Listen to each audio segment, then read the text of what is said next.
There's a risk to ministry, which is exactly how God would have it, because then our trust is in Him and not in ourselves. Now, the two faithful servants understood this, that it was risky. But just look at them in verse 16. He who had the 5 talents went, what are the next two words? Went at once and traded with them. He couldn't wait. He was excited to serve his Lord. Same with the servant with the 2 talents. It's as if they were saying, wow, Jesus wants me to help him.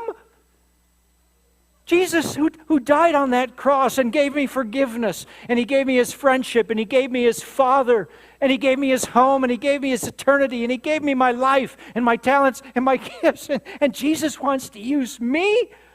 Wow, I don't know how I'm going to do that. It seems pretty scary, but Lord, I'm all in. That's what it should be like for us.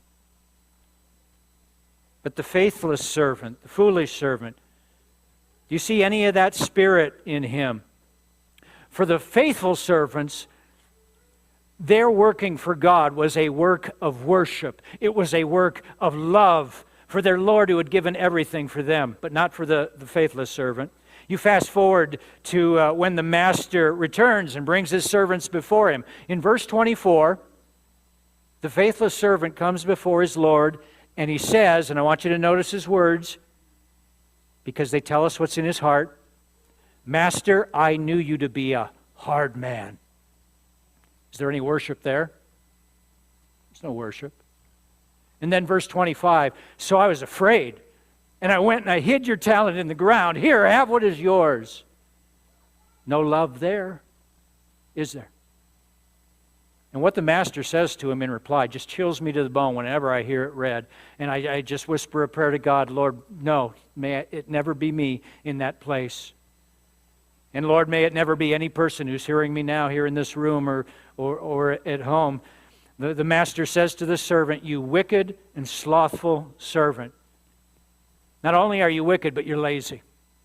And one feeds into the other. I don't know which came first. And then after he rebukes him, he strips him of the 1 talent and he gives it to him, gives it to the one with the 5, and he says, cast that worthless servant into the outer darkness.